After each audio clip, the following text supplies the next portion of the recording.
तडिदंबराय गुंजावतंस परिपिच्छ लसन्मुखाय। श्री ब्रह्मा जी ने कहा कि कृष्ण, मैं आपके परम रूप को नहीं जानता हूँ। मेरे सामने तो यही जो रसवर्षी मेघ के समान सांवरा सांवरा है और बिजली की तरह पीतांबर जिस पर चमक रहा है और मोर के पिच्छ का जिस पर मुकुट है, बस हम तो इसी की वंदना करते हैं। जो जानते हैं वो जाने, उनसे हमारा कोई मतलब नहीं है। नारायण, आपकी भक्ति से ही मनुष्य का कल्याण होता है। जो केवल सूखे ज्ञान का प्रयत्न करते हैं उनको मुक्ति भले मिल जाए, लेकिन नारायण उनका जीवन जो है वो सुखमय रसीला, दूसरों के लिए स्वादु उनका जीवन नहीं बन सकता। और बोले ये बंधन और मोक्ष क्या है? ये तो बिल्कुल अज्ञान के ही दो नाम हैं। आपके स्वरूप में न बंधन है न मोक्ष है, क्योंकि सूरज में दिन और रात का भेद नहीं होता। जो लोग अपने स्वरूप को नहीं जानते हैं वो अपने अज्ञान के कारण ही ये सारे प्रपंच को सत्य समझते हैं। आप तो साक्षात परब्रह्म परमात्मा हैं। जैसे जसोदा को अपने मुंह में आपने सारी सृष्टि दिखा दी, उसी प्रकार आपके पेट में ही ये सारी सृष्टि दिख रही है। और मैं तो आपके पेट का एक बच्चा हूँ। और जैसे माँ के पेट में बालक हाथ पांव पीटे और माँ को तकलीफ भी होए तब भी वो माँ के ऊपर क्रोध नहीं करती है, वैसे आप हमारे ऊपर क्रोध नहीं करेंगे, ये मैं जानता हूँ। क्योंकि आपके पेट के बाहर तो कुछ है ही नहीं। सो नारायण, हम तो बस आपके चरणारविंद की भक्ति करते रहें। ऐसे करके ब्रह्मा जी ने कहा कि अब हमको ब्रह्मा होना पसंद नहीं है। का क्या होना चाहते हो? का हम तो वृंदावन में कोई ऐसी चीज बनना चाहते हैं जिससे यहाँ के निवासियों की चरण धूलि मेरे ऊपर पड़े।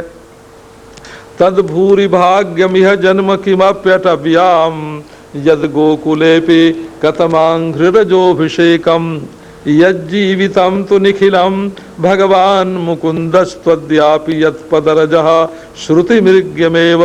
इनके चरणों की धूल को तो वेद की ऋचाएं श्रुतियां ढूंढती हैं, क्योंकि वे तो आत्मा के रूप में आपका प्रतिपादन करती हैं और गोपियां तो बिल्कुल अपने प्यारे के रूप में आपको देखती हैं। सो हमको मुक्ति नहीं चाहिए, हमको ब्रह्मा का जन्म नहीं चाहिए। वृंदावन में भी हम गोपी या गाय नहीं हो सकते, क्योंकि उनके तो अपराधी हैं। इसलिए कोई भी जन्म हमको मिल जाए। ऐसे ब्रह्मा जी ने बड़ी भारी स्तुति की। अंत में कहा, जो आपको जानते हैं सो जाने, जानंत एव जानन्तु किम बहुक्त्या। मैं तो आपकी महिमा का वर्णन नहीं कर सकता। अंत में श्री कृष्ण उनसे बोले नहीं नारायण, क्योंकि उन्होंने भक्तों का वियोग करवा दिया था। स्वयं अनुज्ञा ले करके ब्रह्मा जी चले गए। अब भगवान ने अपना वो रूप तो समेट लिया और जो पहले ग्वाल बाल और बछड़े थे उनको ले करके आए।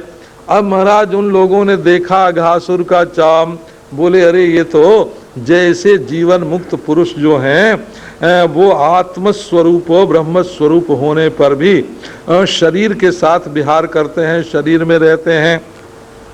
जक्षत क्रीडन रममाणः, ठीक इसी प्रकार से महाराज वो ग्वाल बाल तो अघासुर की सूखी चमड़ी के साथ विहार करने लगे। और 1 बरस के बाद ब्रज में लौट करके वृंदावन में उन्होंने बताया कि आज उन्होंने अघासुर को मारा है। असल में जो भगवान के चरणारविंद का आश्रय लेते हैं नारायण, उनके लिए भवसागर का कोई भय नहीं है। अब तो महाराज श्री कृष्ण के साथ ग्वाल बाल खेलें। एक ग्वाले का नाम था श्रीदाम। ये असल में वृषभानु बाबा का बेटा था और श्री राधा रानी का भाई था। हो गर्ग संहिता में तो इसकी कथा है, कैसे एक दिन राधा रानी से झगड़ा हो गया और नारायण सापा सापी हो गई। राधा रानी ने कहा जा तू मनुष्य हो जा, और श्री दामा ने कहा तुमको कृष्ण का वियोग हो जाए। और फिर दोनों आ गए वृंदावन में महाराज। ये गर्ग संहिता में कथा है। अब लोग कहते हैं कि आप तो वर्णन करते हैं कि परलोक में जो कुछ है वो हम लोगों को इस लोक में करने के लिए है कि भक्ति करो तो गोलोक में जाओ नारायण, और धर्म करो तो स्वर्ग में जाओ। तो जाएंगे कैसे नारायण? बात ये है कि जहाँ भी जब तक आप अपने आत्मा को परब्रह्म परमात्मा के रूप में अनुभव नहीं करेंगे, जब तक अद्वितीयता का बोध नहीं होगा, तब तक चाहे आप बैकुंठ में जाएं वहां भी शाप मिलेगा जय विजय की तरह। नारायण गोलोक में जाएंगे तो वहां दूसरा कोई शाप देने वाला नहीं जाएगा, तो नारायण श्री दामा राधा रानी की ही सापा सापी हो जाएगी। असल में वैराग्य तो अनात्म वस्तु से करना ही पड़ेगा, वो चाहे किसी भी रूप में क्यों न हो। अब श्री दामा भगवान का बड़ा प्यारा और श्री कृष्ण तो नारायण उनके साथ खेलते थे। एक दिन वृंदावन की शोभा श्री कृष्ण ने दिखाई, बलराम जी की बड़ी महिमा गाई कि देखो ये सब वृक्ष फल फूल लेकर के आपके चरणों में नमस्कार कर रहे हैं। दाऊ दादा, ये मोर आपको देखकर नाच रहा है, ये कोयल आपको देखकर कुहू कुहू कर रही है, ये लताएं आपको देख करके खिल रही हैं, और ये पृथ्वी जो है आनंद में मग्न हो रही है। सो श्री दामा ने कहा कि वो दाऊ दादा तुम्हारी तो बड़ी महिमा है, एक बात हमारी सुनो। दाऊ दादा ने कहा क्या बात है श्री दामा?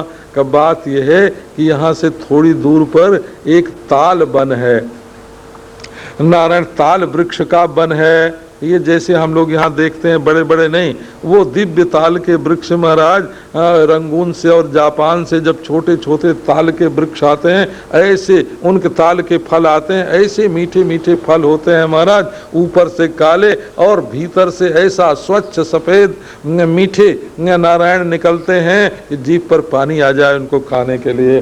श्री दामा ने कहा कि ये ताल की गंध आ रही है और हमारे मुंह में आ रहा है पानी। सो हे बलराम, हे श्री कृष्ण, ये ताल हमको खिलाओ। कब बोले भाई जाओ ना ले आओ। कब बोले जाएं कैसे? वहाँ एक धेनुकासुर नाम का असुर रहता है, गधे के रूप में रहता है, और देहाध्यासो ही धेनुका। वल्लभाचार्य ने कहा ये जो देह को मैं मानना है यही नारायण धेनुकासुर है, यही गधा होना है। असल नारायण देह जो है ये मैं नहीं हो सकता है, देहाध्यास हो ही धेनु का। अब तो महाराज देहाध्यास का अभ्यास बड़ा पुराना है, तो एक बार के ज्ञान होने से वो मिथ्या तो हो जाता है, लेकिन बाधितानुवृत्ति से बारंबार सिर पर चढ़ बैठता है। तो योग के जो देवता हैं बलराम जी, वो उस अध्यास को योग के द्वारा नष्ट करते हैं, और जा करके उन्होंने महाराज जितने गधे थे सबको मार दिए, बलराम और श्री कृष्ण दोनों ने मिल करके।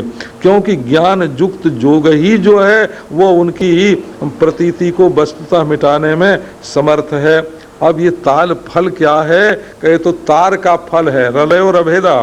तार माने प्रणव ओंकार, उसका फल जो है वही यहाँ रस स्वरूप ब्रह्म है। इसके बाद गाय चराते चराते नारायण दोनों पहुँचे, ग्वाल बाल सब बछड़े जमुना जी के किनारे। नारायण सब के सब प्यासे थे, सो जा करके बछड़ों ने भी और ग्वालों ने भी जमुना जी का वो जल पी लिया जहाँ कालिय नाग के विष का प्रभाव था। सो सब के सब मूर्छित हो गए और मर गए। अब श्री कृष्ण ने क्या किया कि अपनी अमृत वर्षिणी दृष्टि से सबको जीवित किया। राजा परीक्षित ने पूछा कि ये काली नाग की क्या कथा है महाराज? सो आप कृपा करके सुनाइए।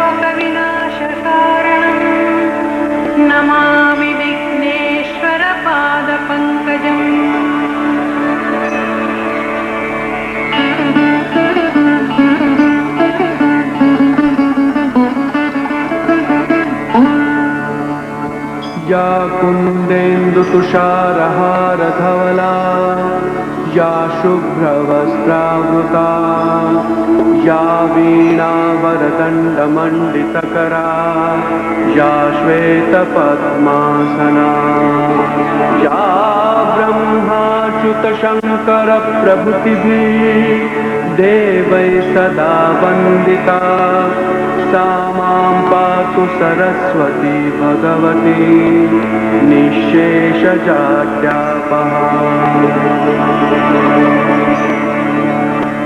गुरुर्ब्रह्मा गुरुर्विष्णु गुरुर्देवो महेश्वरा गुरुर्साक्षात् परब्रह्म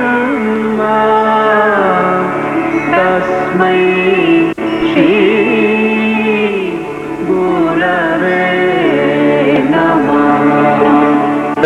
अब ये ताल फल क्या है? कहे तो तार का फल है, रलयो रभेदा। तार माने प्रणव ओंकार, उसका फल जो है वही यहाँ रस स्वरूप ब्रह्म है। इसके बाद गाय चराते चराते नारायण दोनों पहुँचे, ग्वाल बाल सब बछड़े जमुना जी के किनारे।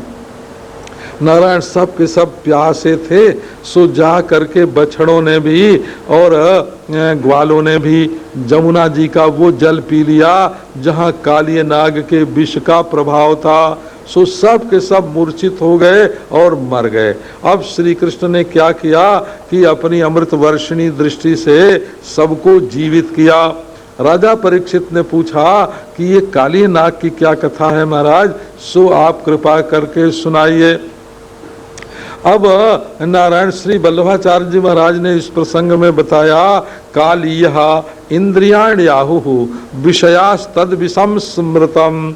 ये कालिय नाग कौन है? का अपनी इंद्रियां है महाराज, और पांचों मुंह से ये अपना विष बमन करती रहती हैं, और विष ही खाना, विष ही पीना, विष ही में रहना, ये विषैली हो गई हैं। इन्होंने उस भक्ति की धारा को जो हमारे हृदय में बहती है उसको ये विषैली कर रही हैं। सो नारायण श्री कृष्ण ने देखा, मैं कृष्ण और ये जमुना जी का कृष्णा हमारी पत्नी, और कृष्णा हिना ग्रस्ता दुष्टाम। नारायण ये काला जो सांप है ये इसके पेट में आके बस गया है। सो महाराज वैसे तो कथा आती है गर्ग संहिता में कि एक दिन जमुना जी के किनारे जाए करके और कृष्ण बलराम श्रीदामा सुबल जो उनके सखा थे महाराज, रेंदा पेदा तेदा नारायण स्तोक कृष्ण मंडली भद्र, ये सब के सब गेंद खेल रहे थे। सो महाराज श्री कृष्ण ने जानबूझ करके श्री दामा की गेंद जमुना जी में फेंक दी। अब जमुना जी में फेंक दी तो श्री दामा ने पकड़ लिया, फेंटा, हम तो वही गेंद लेंगे जो तुमने फेंका है। सो और उधर कंस के यहाँ से समाचार आया था कि हमको तो 1 लाख कमल का फूल चाहिए। सो श्री कृष्ण ने क्या किया कि जमुना के तट पर जो कदम्ब का वृक्ष था उसके ऊपर चढ़ गए। लगा तो ऐसा कि श्रीदामा के डर से भाग के पेड़ पर चढ़ रहे हैं, क्योंकि श्रीदामा इतना बलवान था कि कभी कभी कुश्ती लड़ते समय श्री कृष्ण को पटक भी देता था वो, क्योंकि भगवान अपने भक्त से हमेशा हारते ही आए हैं। और कृष्ण कदम्ब मधिरुज्य, श्री कृष्ण कदम्ब पर चढ़े। कहो भला महाराज वहाँ कदम्ब कहाँ से आया? का कदम्ब यूँ आया कि गरुड़ जी जब अमृत का कलश लेकर के आ रहे थे तो उस कदम्ब पर थोड़ी देर रख दिया था उस कलश को। का वहाँ गरुड़ जी क्यों आते थे? का वहाँ नारायण मछली खूब होती थी, सो परम वैष्णव है हो नारायण। वो आ करके वहाँ अपना भोजन जो है वो लिया करते थे। वहीं सौभरी ऋषि ने उनको साप दे दिया था कि अब आओगे तो मर जाओगे। इसी से काली नाग वहाँ आकर के रहने लगा था। अब श्री कृष्ण को तो सब कुछ मालूम था कि इस कदम्ब पर अमृत द्रव पड़ा हुआ है, क्योंकि श्री कृष्ण की प्राप्ति का प्राग भाव भी जिसके जीवन में रहता है उसका जीवन भी माने अभी तो कृष्ण मिले नहीं हैं, आगे मिलेंगे। श्री कृष्ण मिलन का अभाव जहाँ है, प्राग भाव, और वहाँ भी महाराज भगवान की कृपा बरसती रहती है। सो कृष्ण कूद पड़े काले दह में, और नारायण तो जल खौलता हुआ था। बड़े बड़े सिद्ध लोग उस इंद्रियों के विषैले जल में गिर जाते हैं और नष्ट हो जाते हैं। अब पहले जो नागिनों ने देखा, सो इस सुंदर बालक को, त्रिभुवन कमनीय सुंदर बालक को देख करके मुग्ध हो गई और बोली, तुम यहाँ मत आओ, हमारे पति उठेंगे तो तुमको काट लेंगे। कृष्ण ने कहा, जरा बताओ तो हैं कहाँ। अब वो महाराज वो तो आंख बंद करके पड़े हुए थे, सुझा करके श्री कृष्ण ने नारायण छेड़ दिया उनको और वो फुफकार के उठे। परंतु नारायण श्याम सुंदर, त्रिभुवन सुंदर श्याम प्रभु को देख करके, श्री कृष्ण को देख करके वो भी एक बार मोहित हो गए। बोले कि अरे बालक भाग जा यहाँ से, तू जानता नहीं मैं कौन हूँ। सो महाराज दो दो हाथ हो गई, दोनों में पैंतरेबाजी हुई बहुत देर तक। और फिर तो श्री कृष्ण जब देखा श्री कृष्ण ने कि थक गया, तब उसके ऊपर सिर रख दिया। ये इंद्रियां जो हैं, इनके सिर पर जब श्री कृष्ण का चरणारविंद रख दिया जाता है महाराज, तो इनकी शक्ति जो है वो क्षीण होती है। और नाचने लग गए श्री कृष्ण उसके सिर पर। 100 सिर थे उसके, बहुत बहुत सारी वृत्तियां जैसे इंद्रियों में होती हैं। अब श्री कृष्ण उसके ऊपर जो जो सिर वो उठाना चाहे उसी पर पट से श्री कृष्ण का नृत्य के ताल पर उनका पांव पड़े, और पांव में नूपुर जो है वो रुंझुन करे, और नारायण बांसुरी बजावे और नारायण नाचे। अब नाचने लगे जब श्री कृष्ण, तब स्वर्ग में जो देवता लोग हैं, गंधर्व हैं और अप्सराएं हैं, वो बाजा गाजा लेकर के वहां आए गए महाराज। और श्री कृष्ण के नृत्य पर तच्चित्र तांडवम अवेक्ष्य, नारायण का तांडव, श्री तांडव नृत्य शंकर जी के नृत्य से भी चित्र विचित्र विलक्षण था। किसी को पता ही न चले कि किस ताल पर इनका पांव पड़ रहा है। ऐसा अद्भुत नृत्य देवताओं ने कभी नहीं देखा था। अब तो नाग पत्नियां आई और स्तुति करने लगी कि प्रभु देखो, ये हमारा जो पति है ये तो जन्म से ही क्रूर है, परंतु हम इसकी पत्नी हैं।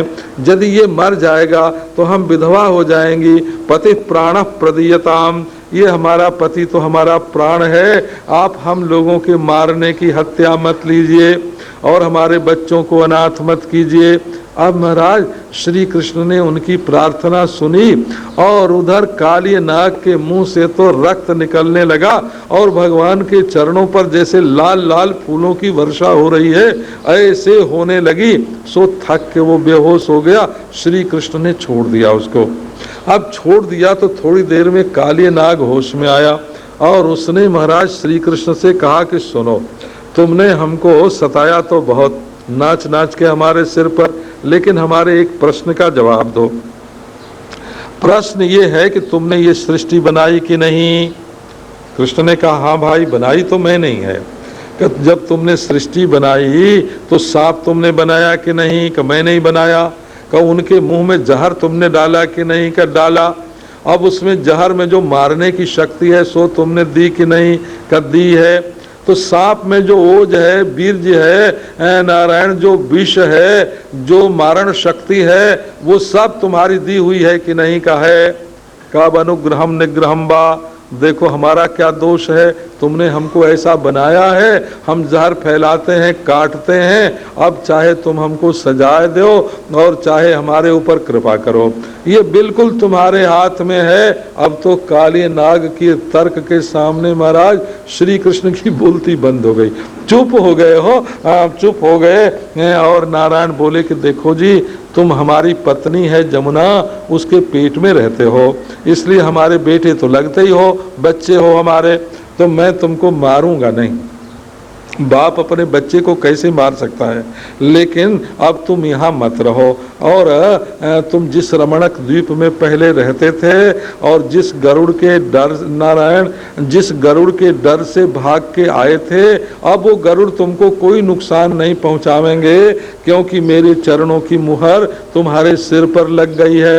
अब इस तरह से कालिय नाग ने तो श्री कृष्ण की पूजा की महाराज, लाखों आभूषण और नागमणियां और कमल के फूल श्री कृष्ण को दिए और श्री कृष्ण को की पूजा करके वो तो चला गया रमणक द्वीप। और उधर महाराज जब ग्वाल बालों के साथ श्री कृष्ण जिस समय जमुना जी में कूद पड़े थे, ब्रज में बड़ा भारी अपशकुन होने लगा। सब गाय बैल बछड़े सब के सब ज्यों के त्यों खड़े रह गए, आंखों में आंसू।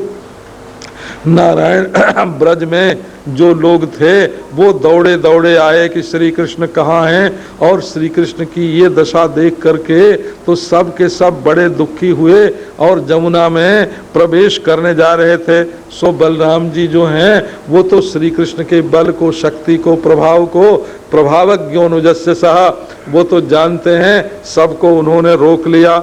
वो तो जानते थे कि काली नाग में क्या रखा है कृष्ण के सामने, सब सांपों की गतिविधि तो उनको मालूम ही थी। सो जब श्री कृष्ण निकले महाराज, ब्रजवासियों को पहले तो बड़ा कष्ट हुआ, लेकिन ये जो एक बार विरह में कष्ट होता है वो भी संयोग में सुख देने के लिए होता है। ये रस शास्त्र की पद्धति है। न बिना विप्रलंबे न संभोग पुष्टिमश्नुते। नारायण, जब तक एक बार वियोग नहीं होता तब तक संयोग के सुख का पता नहीं चलता। अब श्री कृष्ण को विपत्ति में देख करके ये जो ब्रजवासी हैं महाराज, उनको बड़ा दुख हुआ था। अब श्री कृष्ण आए तो बड़ा आनंद हुआ। बलराम जी ने उनको अपने हृदय से लगाया, नंद बाबा ने, जसोदा मैया ने, बड़ा ही आनंद हुआ। लेकिन इस रोने धोने में महाराज वो दिन सारा का सारा बीत गया था, इसलिए रात के समय सब के सब वहीं कालियदह के पास ही रह गए। ग्वाल बाल और बछड़े और नारायण और ब्रजवासी रात में भूखे प्यासे वहीं कालियदह पर सो गए।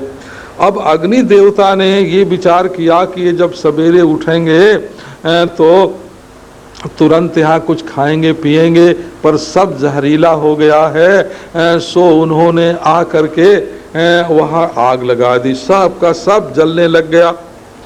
ग्वाल बाल भी आग से घिर गए। उन्होंने श्री कृष्ण को पुकारा। सो श्री कृष्ण ने कहा कि तुम लोग डरो मत। और नारायण उस तमग्निम अपिबत तीव्रम, भगवान ने कहा कि मेरे मुख से अग्नि पैदा तो हुआ था, लेकिन लौट करके मुखाद अग्नि रजाए तो पुरुष सूक्त में ही है, मुख से अग्नि की उत्पत्ति हुई। सो कार्य का लय तो कारण में ही होना चाहिए। उन्होंने झट अपने मुख में ले लिया। बाबा कमल जो है उसमें अग्नि समा जाए ये कहीं देखने में नहीं आया, परंतु भगवान के मुख कमल में अग्नि समाया गया। ये आश्चर्य। और सब वहाँ जो वृक्ष लता आदि थे विषैले, वो सब के सब जल गए नारायण। और वहीं दावानल कुंड में भगवान श्री कृष्ण ने काली नाग से निकल करके स्नान किया था, वो दावानल शांति कुंड हो गया। कालियदह दावानल शांति कुंड नारायण। अब सब के सब गाते बजाते नाचते आनंद मनाते आए और श्री कृष्ण को देख देख करके महाराज गोपियों के हृदय में तो वो प्रेम का उदय होने लगा जिसकी कोई सीमा नहीं है। अब वो कभी कभी महाराज खेलने के लिए जाएं तो एक दिन प्रलंबासुर जो है वो आ गया।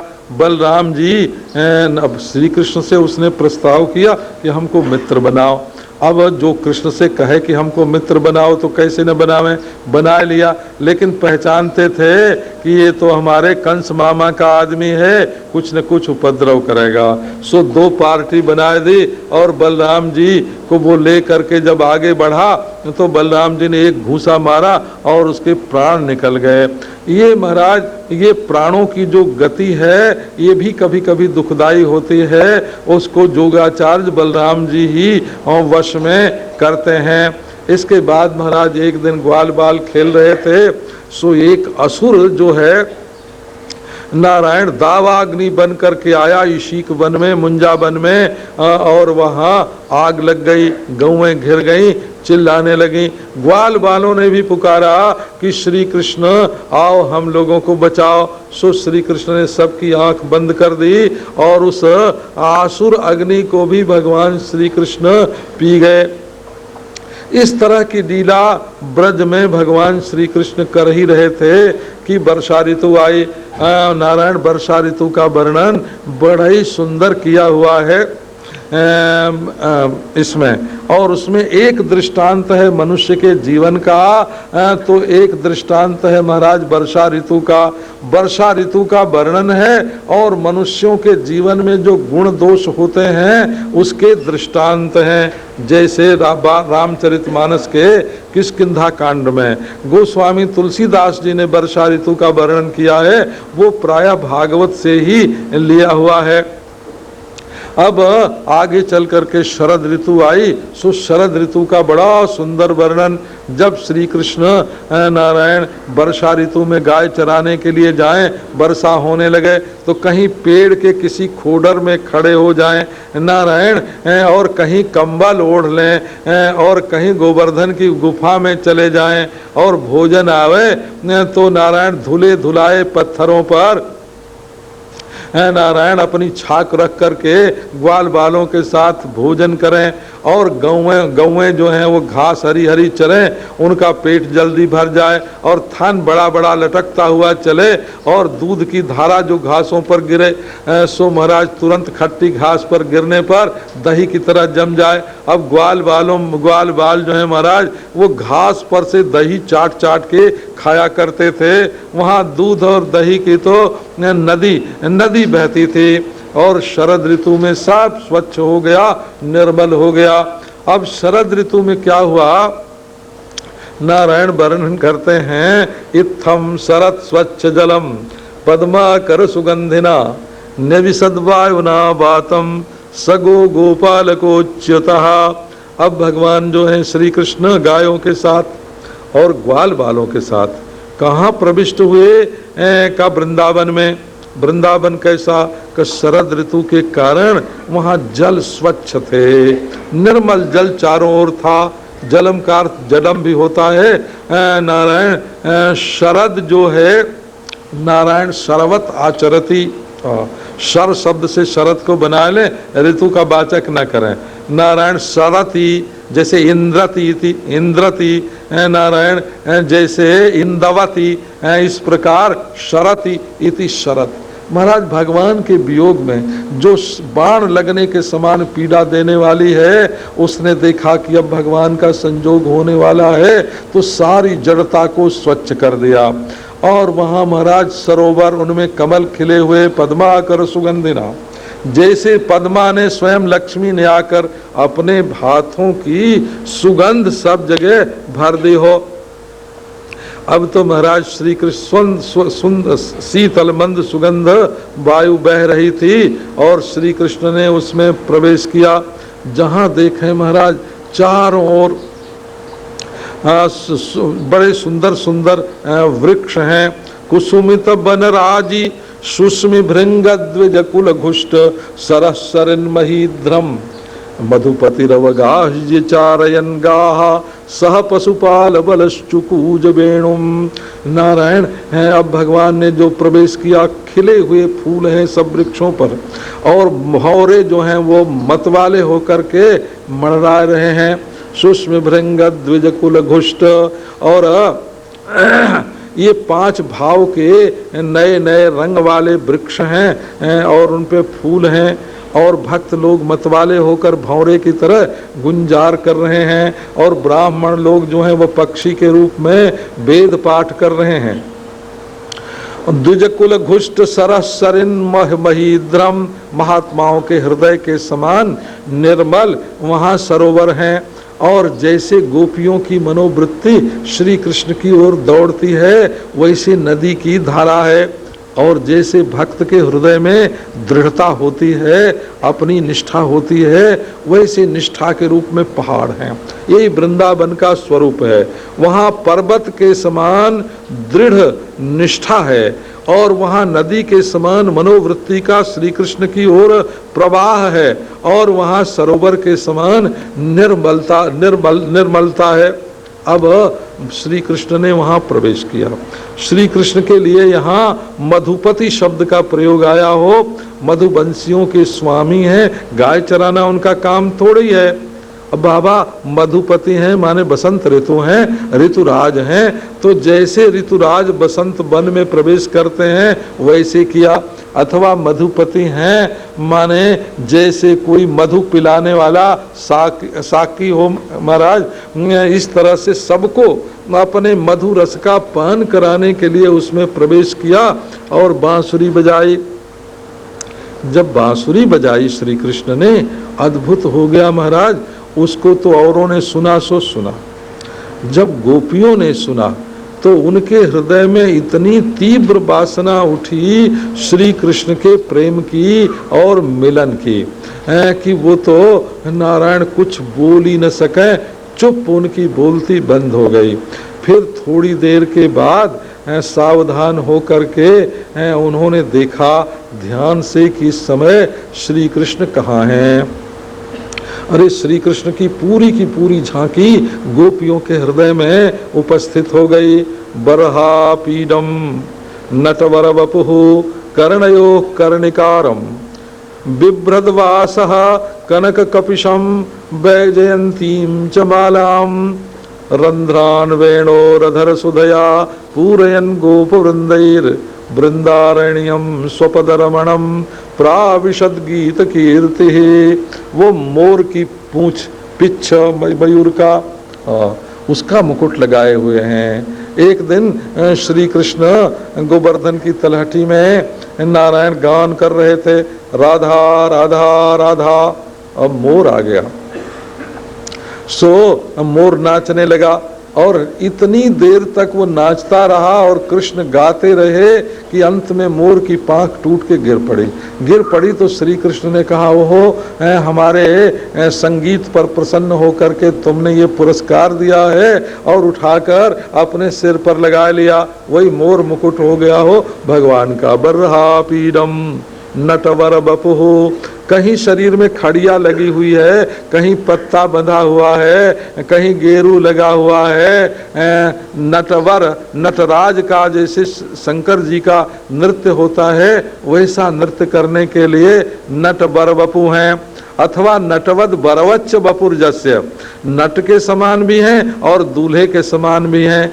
बम अमृतम पुष्णाति, अमृत को भी परिपुष्ट करने वाला उनका शरीर है। नट बर बपुः कर्णयो कर्णिकारम, और अमलतास का जो लंबा लटकता हुआ हिरन की तरह फूल होता है उसको उन्होंने अपने कानों में लगा रखा है, कभी दाएं में कभी बाएं में, अथवा दोनों कानों में है। नटवर वपुः कर्णयो कर्णिकारम बिभ्रद्वासः कनक कपिशम, और सोने की तरह पीले रंग का जो वस्त्र है, जैसे राधा रानी के शरीर का रंग है वैसे ही उनका चम चम चमकता हुआ, जगमग जगमगाता हुआ, झिलमिल झलकता हुआ वो पीतांबर ओढ़ते हैं, जैसे मालूम पड़े कि अपनी प्रिया जी ने ही उनको चारों ओर से आलिंगित कर रखा है।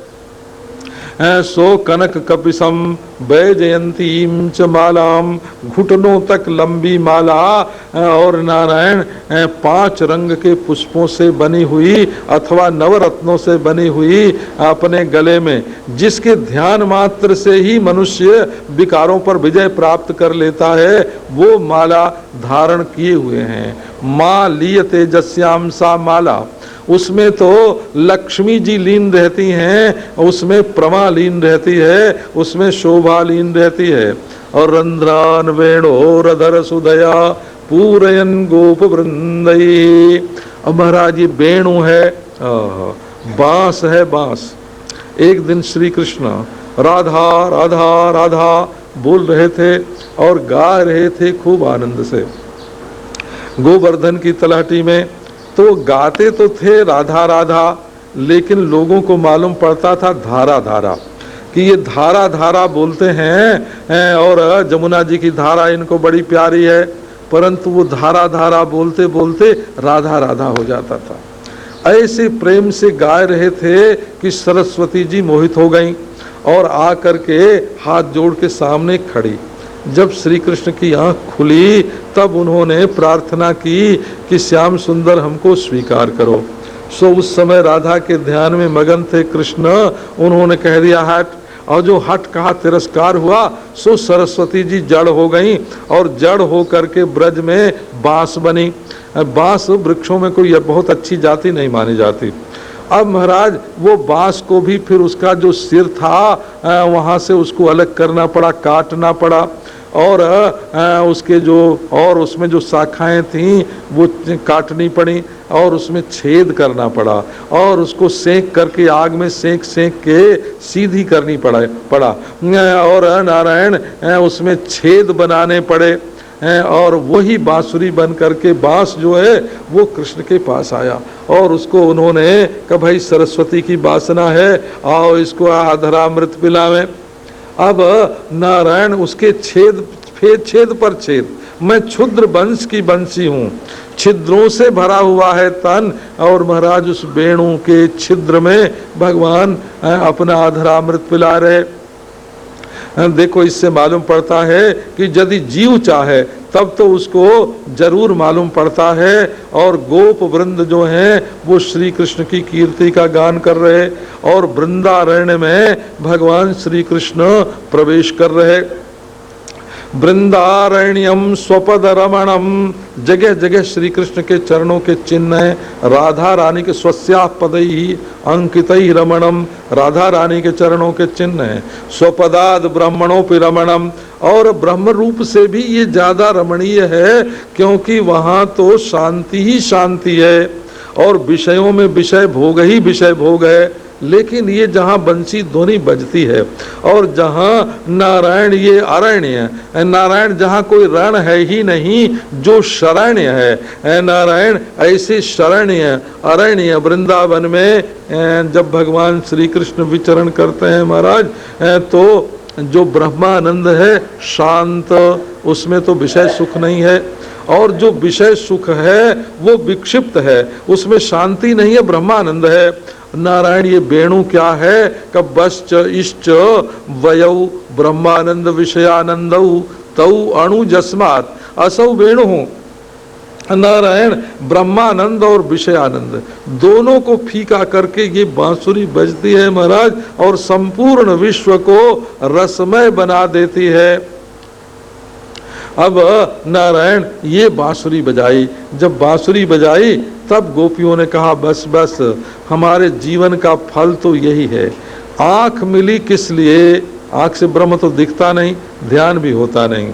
आंख तो मिली क्या संसार को देखने के लिए? क्या नहीं नहीं, बस यही है। वयम श्रुतयः वेदामो वयम, हम जानती हैं कि इस आंख के मिलने का फल ये है कि श्याम सुंदर को देखा जाए। जिन आँखिन में यह रूप बसो उन आँखिन ते अब देखिए का। अब तो महाराज गोपियों ने कहा कि बस ये गोचारण के लिए जब निकलते हैं तब इनके दर्शन में ही सर्वस्व है। और थोड़ा आगे जा करके कैसी मंडली जुड़ती है, कैसा गाना होता है।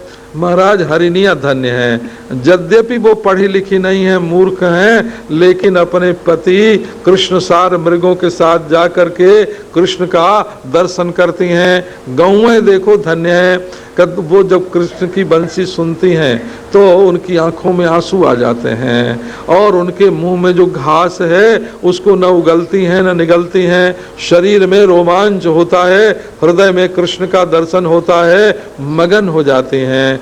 देवियां स्वर्ग में रूठी होती हैं, बंसी ध्वनि सुन करके देवताओं के साथ विमान गतया आ जाते हैं। ये जो देखो नारायण हमारे वृक्ष हैं, इनसे मधुधारा का क्षरण हो रहा है। लताएं जो हैं वो मुस्कुरा रही हैं और सरोवर और वृक्ष भी अपने वंश का प्रेम देख करके आनंदित हो रहे हैं। ये भीलिने देखो कितनी आनंदित हैं। नारायण, ये गिरिराज जो हैं धन्य हैं जिनके ऊपर भगवान के चरणारविंद पड़ते हैं। ये नदी जो है ये रुक करके कैसा कमल चढ़ाए रही है, श्री कृष्ण के चरणों में अपना हृदय कमल अर्पित कर रही है। नारायण, इस प्रकार गोपियां आपस में चर्चा करें। आप देखो, ये है भक्त का हृदय। जहां महाराज भक्ति होती है हृदय में, वो किसी को अभक्त नहीं देखते। यहाँ तो पृथ्वी में रोमांच है, जल रुक करके श्री कृष्ण को कमल चढ़ा रहा है, वृक्षों में मधुधारा का क्षरण हो रहा है, लताएं मुस्कुरा रही हैं, हरिणी, गाय, पक्षी ये श्री कृष्ण को देख देख करके आनंद ले रहे हैं। यहाँ तो वृंदावन में सारी जो प्रकृति है वो प्रकृति भक्तिमयी है, वो प्रेममयी है, वो रसमयी है, वो लास्यमयी है। गोपियों को ऐसा ही दिखता है। और इसी चर्चा में श्री कृष्ण के बिना उनका दिन जो है वो बीत जाता है। और सायंकाल जब श्री कृष्ण लौटते हैं, वो देख देख करके आनंद लेते हैं। महाराज, उनके शरीर पर गायों के चरण की धूल पड़ी हुई है। तंगोरजस्फुरित कुंतल बद्ध बरहा वन्य सृजम।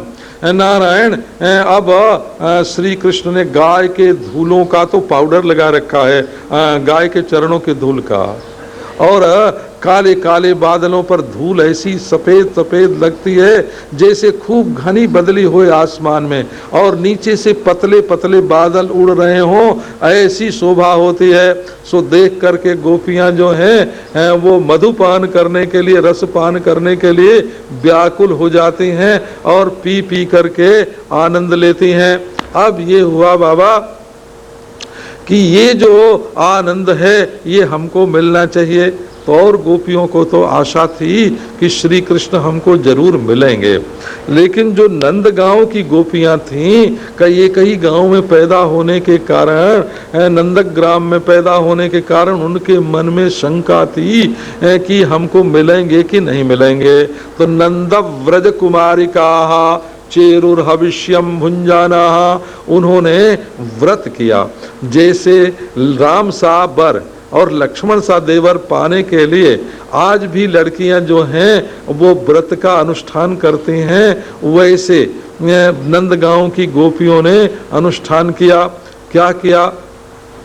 कि वो तो प्रातः काल उठ करके और गल बहियां डाल करके आपस में और कृष्ण कृष्ण नाम का गान करती हुई जमुना जी के तट पर पहुंच जाती और अपने कपड़े लत्ते बाहर डाल करके नारायण और स्नान करती जमुना जी में, और फिर निकल करके बालू की एक देवी की मूर्ति बनाती और कात्यायनी महामाये महायोगिन्यधीश्वरी, ये राधा रानी की ही अंशभूता जो कात्यायनी देवी हैं, उनकी आराधना करती कि देवी ऐसी कृपा करो कि नंद नंदन श्याम सुंदर हमारे पति होवें।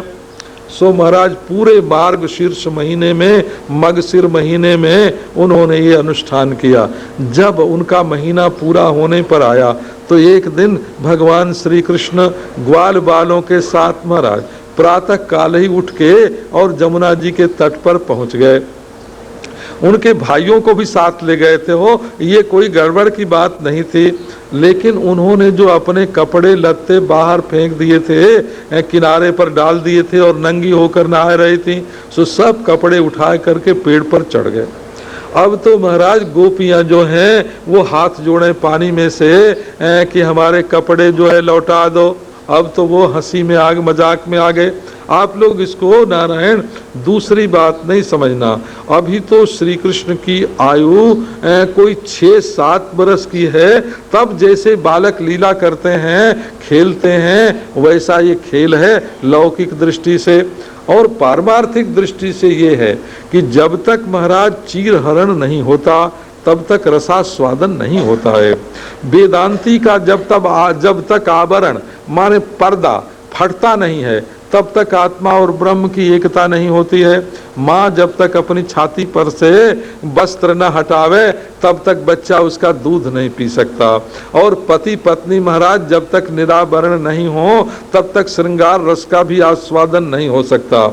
हमारे और हमारे प्यारे के बीच में जो एक पर्दा है वो तो मिट ही जाना चाहिए। इसलिए गोपी वस्त्रापहारकाय नमः, ये गोपियों के कपड़े के रूप में जो अज्ञान अंधकार है, जो अज्ञान के कारण जन्म जन्म के संस्कार अपनी बुद्धि में पड़े हुए हैं और इस जन्म के भी, ये जो धर्माधर्म के संस्कार हैं महाराज, ये भगवान जब भक्ति मार्ग में भगवान मिटाते हैं तब मिटता है। ज्ञान मार्ग में जिज्ञासु को स्वयं ब्रह्म प्रमा, ब्रह्मात्मैक्य प्रमा उदय करके और इस आवरण को, अज्ञान आवरण को भंग करना पड़ता है। और भक्ति में स्वयं आकर के भगवान इस आवरण को फाड़ते हैं। अब जब आवरण फट गया महाराज, नारायण गोपियों को भगवान ने उनके कपड़े लौटा दिए और नारायण उनको वरदान दे दिया कि आगे जो रात आने वाली हैं उनमें हम तुम्हारे साथ विहार करेंगे। अब गोपियां जो हैं वो तो सब घर गई और श्री कृष्ण जो है वहां वृक्षों के बीच में से महाराज ऐसा वर्णन है, वृंदावन के वृक्षों की महिमा का वर्णन स्वयं श्री कृष्ण अपने मुंह से करते हैं कि देखो ये सज्जन हैं, इनके नीचे कोई आ जाए क्या होता है कि भाई इनके पास से निकल जाओ तो इनकी ठंडी हवा मिलेगी, इनकी छाया मिलेगी और नारायण इनके पत्ते के नीचे तुम विश्राम करो, सेज भी बिछा लो और फल फूल से श्रृंगार करो और फल खाओ। और इनकी जो लकड़ी है वो जलाने पर भी काम आती है और अनेक प्रकार की जड़ी बूटी निकलती है, इनकी अंकुरों से भी सेवा होती है। ये जो वृक्ष हैं महाराज, ये अपने जड़ से लेकर के और अपने सिर तक, अपनी लकड़ी तक से, फल फूल से, पत्ते से, छाया से, सुगंध से, नारायण सबसे प्राणियों की सेवा करते हैं। परम धन इनका जो जन्म है सो सर्व प्राणी उपजीवन है, सबको सुख पहुंचाने वाला है। इनके पास आकर के कोई खाली हाथ लौट नहीं सकता। सो असल में सज्जन को, सत्पुरुष को ऐसे ही होना चाहिए। ऐसे महाराज वृक्षों की प्रशंसा करते हुए श्री कृष्ण भगवान जो हैं वो फिर जमुना के तीर पर लौट आए। अब आगे का जो प्रसंग है उसको आपको फिर सुनावेंगे। शाम को गोवर्धन धारण लीला और बहुत करके रास लीला भी आवेगी। ओम शांति शांति शांति। जय जय श्री राम, जय जय श्री राम, वृंदावन बिहारी गोपाल सारा बन जाओ, गोपाल सारा बन जाओ, नंदलाल रावण बिहारी लाल की महाराज की जय, सब संतन की, बोलो भारत माता की। नीचे नीचे, अच्छा नीचे और हाँ बराबर बराबर खरे खरे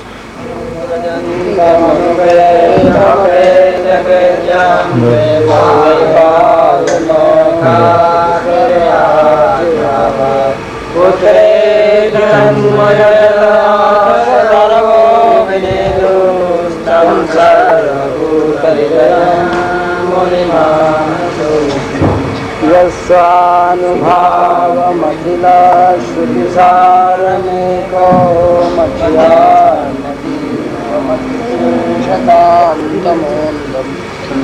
संसारिणां करुणया पुराण गुह्यं तं व्याससूनुं पयामि गुरुं।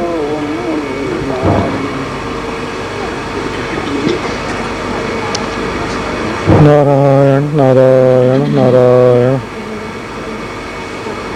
अच्छा है ना, बोलो।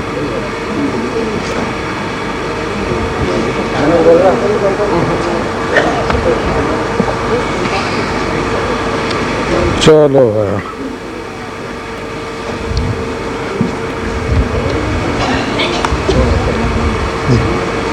बस हो गई पूजा तो।